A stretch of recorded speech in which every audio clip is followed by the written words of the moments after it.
கர்த்தருடைய பரிசுத்த நாமத்திற்கு ஸ்தோத்திரம். இன்றைய நாளின் தியானத்திற்கென்று தெரிந்து கொள்ளப்பட்ட வேத வசனம் சங்கீதங்களின் புத்தகம் 34 சங்கீதம் 6 வசனம். சங்கீதம் 34:6.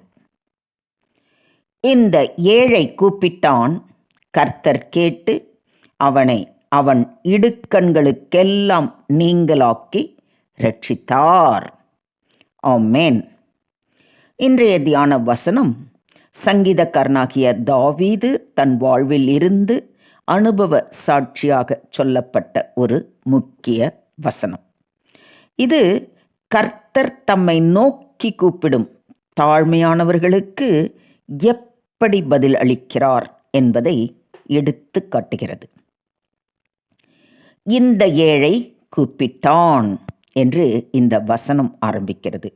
இங்கு ஏழை எனப்படும் வார்த்தை தாழ்மையாகவும் தேவையுடனும் இருப்பவர்களை குறிக்கிறது. தாவீது தனது சங்கீதங்களில் தன்னை கர்த்தரின் முன் தாழ்மையானவராகவே எண்ணிக்கொள்கிறார். தேவன் முன் நாம் ஆவிக்குரிய ஏழைகளாக, அதாவது புவர் இன் ஸ்பிரிட் ஆக இருக்கும் பொழுது அவர் நமக்கு செவி சாய்க்கிறார். இங்கு கர்த்தர் கேட்டு என்று சொல்லியிருப்பதை கவனியுங்கள். கர்த்தர் எந்த வேளையிலும் தம்மை தேடி கூப்பிடும் நம் குரலை கவனிக்கிறார். இது அவரை மனதார நேசிப்பவர்களிடம் அவர் கொண்டுள்ள கருணையையும் அவருடைய பதிலளிக்கும் இயல்பையும் காட்டுகிறது.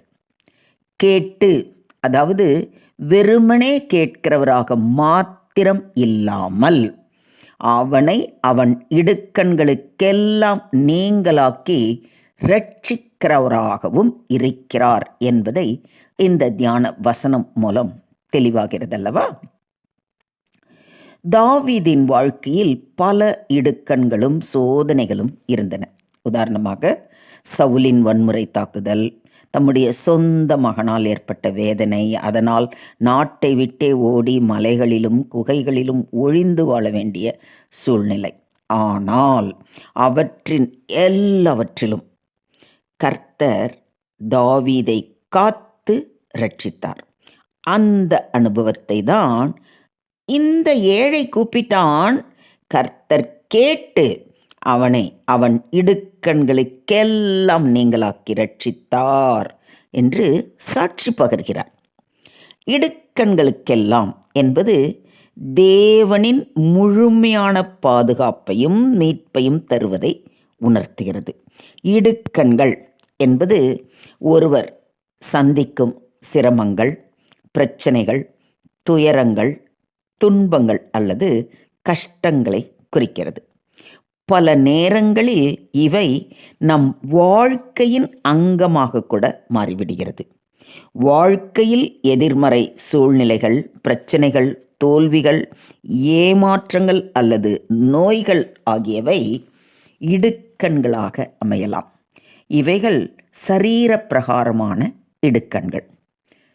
ஆவிக்குரிய சோதனைகள், அதாவது நாம் தேவனை நெருங்க விடாமல், சரியாக ஜெபிக்க முடியாமல், வேதத்தை வாசிக்க கூட முடியாமல் தடுக்கும் சாத்தானின் சூழ்ச்சிகள் ஆவிக்குரிய இடுக்கண்கள்.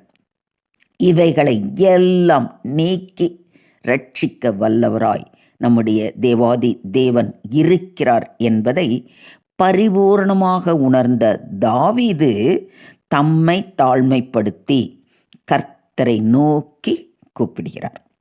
நம் வாழ்வில் சில நேரங்களில் நாம் எதிர்கொள்ளும் அநீதிகள், நியாயம் கிடைக்காத நிலைகள் மற்றும் வாழ்க்கையில் துன்பங்கள் இடுக்கண்களாக இருக்கும். நீதிமானுக்கு வரும் துன்பங்கள் அநேகமாய் இருக்கும். கர்த்தர் அவைகள் எல்லாவற்றிலும் நின்று அவனை விடுவிப்பார் என்று சங்கீதம் 34:19 வாசிக்கிறோம். நம் வாழ்வில் எப்பேற்பட்ட இடுக்கண்கள், துன்பங்கள் வந்தாலும் தேவன் மீது பரிபூரண விசுவாசத்துடன் அவர் பாதம் அமர்ந்து அவரை நோக்கி நோக்கி கூப்பிடும் பொழுது நம் கூப்பிடுதலை கேட்கும் தேவன் நம்மை இடுக்கண்களுக்கும் துன்பங்களுக்கும் நீங்களாக்கி ரட்சிப்பார். இதை விசுவாசிக்கிறீங்களா? கர்த்தருக்காக பொறுமையுடன் காத்திருந்தேன். அவர் என்னிடமாய் சாய்ந்து என் கூப்பிடுதலை கேட்டார் என்று சங்கீதக்காரனின் விசுவாசத்தின்படி நாமும் பொறுமையுடனும் தாழ்மையுடனும் அவர் சமூகத்தில் காத்திருக்கும் பொழுது நிச்சயமாக நம் அருகில் வந்து நம்முடைய குறைகளை கேட்பதோடு அவைகளை நிறைவாக்குவார். இதையும் விசுவாசிக்கிறீங்க இல்லைங்களா? இப்பொழுது சிறிது காலம் நீங்கள் பல்வகை சோதனைகளால் துயருற வேண்டி இருப்பினும் அந்நாளிலே பேருவகை கொள்வீர்கள். அழியக்கூடிய பொன் நெருப்பினால் புடமிடப்படுகிறது. அதைவிட விலை உயர்ந்த உங்கள் நம்பிக்கையும் மெய்ப்பிக்கப்படவே துயருறுகிறீர்கள். இங்கே தான் நீங்கள் அண்டர்லைன் பண்ணிக்கணும்.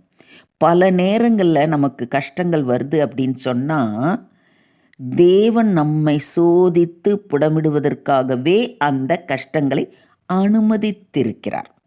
இந்த வசனத்தில் ரொம்ப அழகாக சொல்லுது பாருங்க. இயேசு கிறிஸ்து வெளிப்படும்போது அந்நம்பிக்கை உங்களுக்கு புகழும் மாண்பும் பெருமையும் தருவதாக விளங்கும் என்று அப்போஸ்தலனாகிய பேதுரு தம்முடைய 1ஆம் நிருபத்தில் சொல்லி இருப்பதிலிருந்து நம்முடைய விசுவாசம் இன்னும் பலப்பட வேண்டும் என்பதற்காகவே தேவன் நமக்கு சில இடுக்கண்களை அனுமதித்திருக்கிறார் என்றும் அதன் மூலமாக நாம் புடமிடப்படுகிறோம் என்பதையும் உணர்ந்தவர்களாய் நாம் தேவ சமூகம் அமர்ந்து தேவனுக்கு நன்றி செலுத்த வேண்டும்.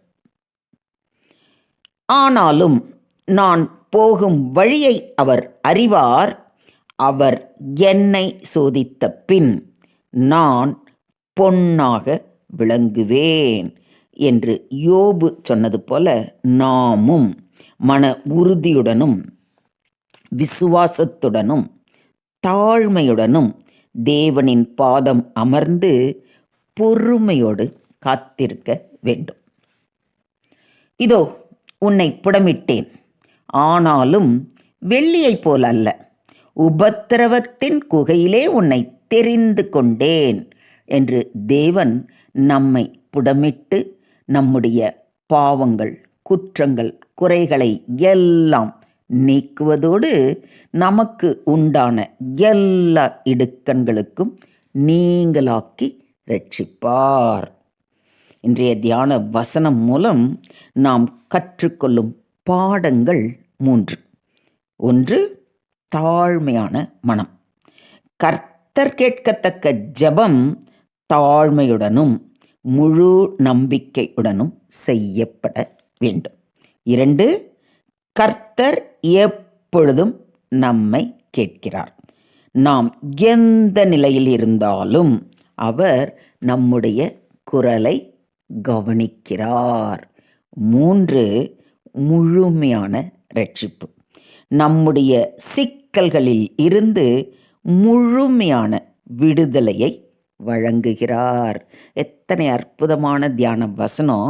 அந்த தியான வசனத்திலிருந்து நாம் கற்றுக்கொள்ளுகிற 3 பாடம். 1வது தாழ்மையான மனம். 2வது கர்த்தர் எப்பவுமே நம்ம பேசுகிறத கேட்டுக்கிட்டே இருக்கிறாருங்கிற உறுதி. 3வது அவர் முழுமையான ரட்சிப்பை நமக்கு வழங்குவார் என்ற வாக்குத்தத்தம். இதை பரிபூர்ணமாக விசுவாசிப்பவர்கள் இன்றே அவர் பாதம் அமர்ந்து உங்களை தாழ்மைப்படுத்தி உங்களை கர்த்தருடைய கரத்தில் ஒப்புக்கொடுங்கள். அவரே உங்கள் கூப்பிடுதலுக்கு செவி கொடுத்து உங்கள் இடுக்கண்களை எல்லாம் நீக்கி உங்களை ரட்சித்து காப்பாராக. தேவனுக்கே மகிமை உண்டாவதாக. ஆமேன், ஆமேன், ஆமேன்.